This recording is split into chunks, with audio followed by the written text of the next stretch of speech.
दोस्तों, मेरा नाम निधि है। मैं 34 साल की हूँ और मेरी शादी को 4 साल हो चुके हैं। मतलब जब मेरी शादी हुई थी तब मैं 30 की थी। जब मेरा पति, जिसका नाम अनुराग है, मुझे पहली बार मिलने आया था तो मैं बहुत खुश थी। उसे देखते ही मुझे उससे मोहब्बत हो गई थी।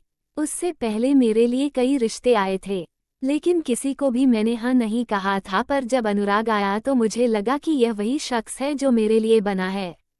फिर क्या था, मैं उसकी मोहब्बत में डूब गई और उससे शादी के लिए हाँ कर दी।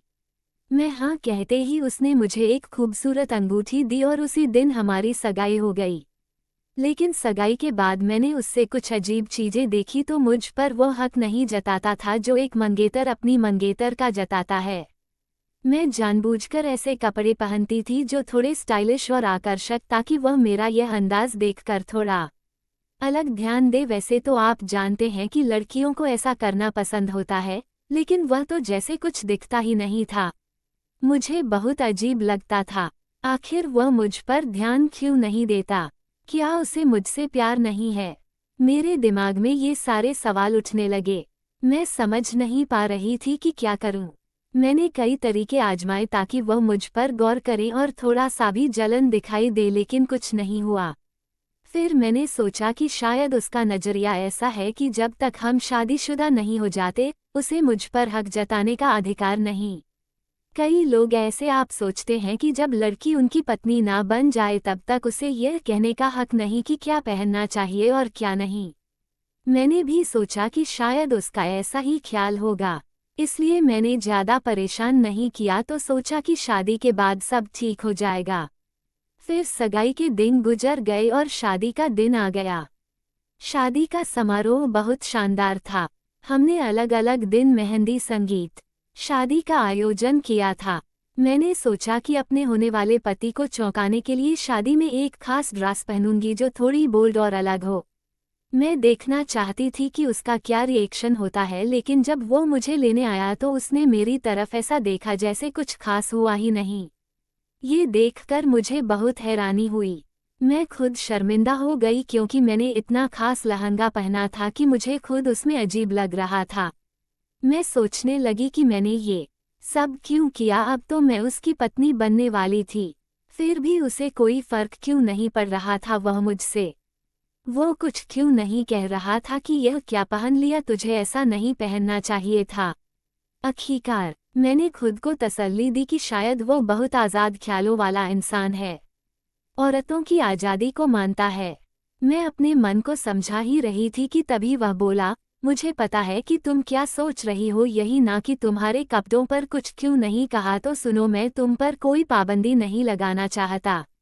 तुम जो चाहो पहन सकती हो, मुझे उससे कोई एतराज नहीं, और वैसे ही मैं अब तुम्हारे साथ हूँ तो कोई तुम्हारी तरफ देख भी नहीं सकता। इसलिए छोटी छोटी बातों को दिल पर मत लो और बेकार की टेंशन मत करा करो। फिर उसने कहा, थोड़ी देर में हमारी शादी हो जाएगी, फिर हम अपने नए घर जाएंगे। खुश रहो ताकि सबको खुशी मिले। फिर हमारी शादी हो गई। सच कहूँ तो शादी इतनी खूबसूरत है कि मैंने कभी सपने में भी नहीं सोचा था कि मेरा ये दिन यादगार होगा। शादी खत्म हुई और हम अपने घर पहुंच गए। अब मुझे ज़्यादा कुछ बताने की ज़रूरत नहीं, क्योंकि ये तो वो रात होती है जिसका हर लड़की को इंतज़ार होता है। मैं भी इस लम्हे का बेसब्री से इंतज़ार कर रही थी। घर पहुंचने के बाद उसने मुझे कहा, तुम जाओ, कपड़े बदल लो और फ्रेश हो जाओ। मैं भी तैयार होकर कुछ खाने का इंतजाम करता हूँ। मैंने नीले रंग की नाइटी पहनी और वह भी अपने काले रंग की शर्ट और पैंट में तैयार हो गया। फिर वह किचन में कुछ बनाने चला गया। मैं भी थोड़ी देर बाद किचन में गई। वहाँ हम दोनों ने थोड़ा हंसी मजाक किया, लेकिन तभी मैंने गौर किया कि वो कोई ऐसी बात नहीं कर रहा है जो शादी के पहले ही रात को करनी चाहिए। ना ही कोई इशारा कर रहा था। मैंने सोचा कि शायद वह शर्म आ रहा है तो मैंने खुद बात शुरू की। मैंने उससे पूछा, क्या कर रहे हो? उसने कहा, तुम्हारे लिए कुछ हल्का खाना बना रहा हूँ। मैंने कहा, नहीं, मुझे खाना नहीं चाहिए, मुझे तो बस तुम चाहिए। क्या तुम ये सब छोड़कर मेरे साथ कमरे में चल सकते हो? उसने पूछा, कमरे में क्यों? मैंने हंसते हुए कहा, क्या तुम थक नहीं गए थे। थोड़ा आराम नहीं करोगे? लेकिन तभी उसका चेहरा अचानक बदल गया। वह थोड़ा गंभीर हो गया और बोला, यही रहते हैं ना? सुनकर मैंने कहा, ये तो अच्छी बात है। वैसे कमरे में जाने की बात तो तुम्हें करनी चाहिए थी। मुझसे ये क्यों उम्मीद कर रहे हो? उसने कहा, नहीं, मेरा मतलब था कि आज रात बस थोड़ा सुकून से बैठते हैं। शादी की थकान और पिछले दिनों में बहुत भागदौड़ हुई। वैसे भी कल पूरा दिन हमारे पास है। मुझे थोड़ा अटपटा लगा, लेकिन मैंने ज्यादा कुछ नहीं कहा। इसके बाद वह हर दिन कोई ना कोई बहाना बना देता था। अब शादी को 8 दिन हो गए थे, लेकिन हमारे वह खास रात अभी तक नहीं आई थी। मैं बहुत परेशान थी कि मेरा पति आखिर ऐसा क्यों कर रहा है। फिर शादी के 10वें दिन उसने मुझसे कहा, सुनो, मेरा एक दोस्त है। मैंने उसे आज घर बुलाया है। वह आज हमारे साथ यहाँ रहेगा। तुम्हें कोई दिक्कत तो नहीं है? ये सुनकर मैं हैरान रह गई और बोली, यह क्या बात हुई? ये तो बहुत अजीब है। उसने कहा, अजीब क्यों लग रहा है? मैंने कहा, अरे हम अभी अभी शादीशुदा हुए हैं। ये वक्त सिर्फ हमारा होना चाहिए और तुम अपने दोस्त को बुला रहे हो, वो भी मुझसे बिना पूछे। फिर वो गंभीर होकर बोला, अच्छा, एक बात करनी थी तुमसे। मैंने कहा, हाँ बोलो, मैं सुन रही हूँ। उसने कहा, अगर हम कुछ नया आजमाएं तो कैसा रहेगा? ऐसा कुछ जो शायद किसी ने अपनी शादी की शुरुआत में ना किया हो। ये सुनकर मैंने चौंक कर पूछा, नया कैसा? नया साफ साफ बताओ। उसने कहा, मेरा दोस्त बहुत स्मार्ट और मजबूत है।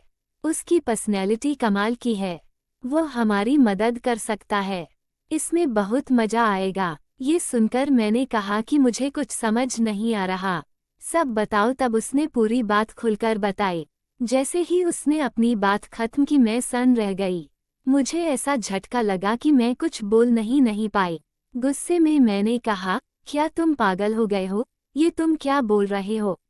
मैं तुम और तुम्हारा दोस्त एक साथ कभी नहीं। तुम्हें होश भी है कि तुम क्या कह रहे हो? मैं कोई खिलौना नहीं हूँ जिसे तुम अपने दोस्त के साथ बांट लो। ऐसा सोचना भी मत। मुझे अपने पति की बात सुनकर बहुत धक्का लगा। वह कह रहा था, बस एक बार आजमा कर देखो, तुम्हें खुद मजा आएगा। फिर तुम खुद मुझसे यह मांगेगी और इसके बिना रह भी नहीं पाओगी। मैंने गुस्से से कहा, नहीं, मुझे नहीं पता कि तुम्हारे दिमाग में क्या चल रहा है, लेकिन ये गलत है। तुमने कुछ गलत तो नहीं खा लिया? उसने कहा, नहीं, मैंने कुछ गलत नहीं किया। मैं बस चाहता हूँ कि हम तीनों साथ में खुश रहें। वो तुम्हें बहुत खुशी देगा, जिससे मुझे भी सुकून मिलेगा। सब कुछ रोमांचक होगा। मेरी बात मानो, तैयार हो जाओ, तुम्हें अच्छा लगेगा। मैं अंदर से घबरा रही थी। मुझे मालूम नहीं आ रहा था कि क्या करूं। मैं पूरी तरह हिल गई थी, लेकिन मैं भी बहुत उलझन में थी और किसी तरह परेशानी से बाहर निकलना चाहती थी। मुझे लगा कि शायद वह मजाक कर रहा है और थोड़ी देर में कहेगा, अरे मैं तो बस तुम्हें चिढ़ा रहा था, लेकिन ऐसा कुछ नहीं हुआ। फिर अचानक उसका दोस्त आ गया। हमने साथ में खाना खाया। फिर अनुराग ने कहा, चलो हम तीनों अंदर चलते। मुझे कुछ समझ नहीं आ रहा था कि क्या हो रहा है। उस वक्त में जैसे एक रोबोट बन गई थी जो बस वही कर रही थी जो उससे कहा जा रहा था। मुझे पता ही नहीं था कि मैं कहाँ जा रही हूँ और मेरे साथ क्या होने वाला। एक जैसे ही हम कमरे में गए, लाइट्स बंद हो गई। सब कुछ अंधेरे में डूब गया। मैं समझ नहीं पा रही थी कि क्या हो रहा है। सब कुछ धुंधला था। मुझे ये भी नहीं पता था कि कौन क्या कर या मेरा पति कौन है, लेकिन मुझे बस इतना याद है कि उस वक्त में बहुत खुश थी। मुझे एक साथ कई सारी खुशियाँ मिली थी जिन्हें मैं बयान नहीं कर सकती। फिर यह सिलसिला कई सालों तक चलता रहा। मैं खुद नहीं जानती कि यह सब कैसे बताऊं, लेकिन सच कहूं तो यह मेरे लिए एक लत बन गई। अब मैं अपने पति के दोस्त के बिना ये सब नहीं कर सकती। पर अब मुझे एहसास होने लगा है कि यह गलत है। यह एक तरह पाप है। कहीं ना कहीं इससे थक गई हूँ और वह इससे बाहर निकलना चाहती हूँ। इसलिए मैं आप सब से मदद मांगने आई हूँ। मुझे बताइए, मैं ये सब छोड़ना चाहती हो, लेकिन ये भी सच है कि मैं अब उन दोनों के बिना अधूरी महसूस करती हूँ। तो अब मैं क्या करूँ? मैं आपकी सबकी सलाह जानना चाहती हूँ कि मुझे क्या करना चाहिए और इस हालात से कैसे बाहर आना चाहिए। मुझे आप पर भरोसा है। कृपया कमेंट में अपने सुझाव दें। तो दोस्तों, ये थी मेरी आज की कहानी। आपको ये कहानी कैसी लगी? कमेंट करके ज़रूर बताएं। अगर आपको ये कहानी पसंद आई हो तो इसे लाइक करें और अपने दोस्तों के साथ शेयर करें। धन्यवाद। जय हिंद, जय भारत।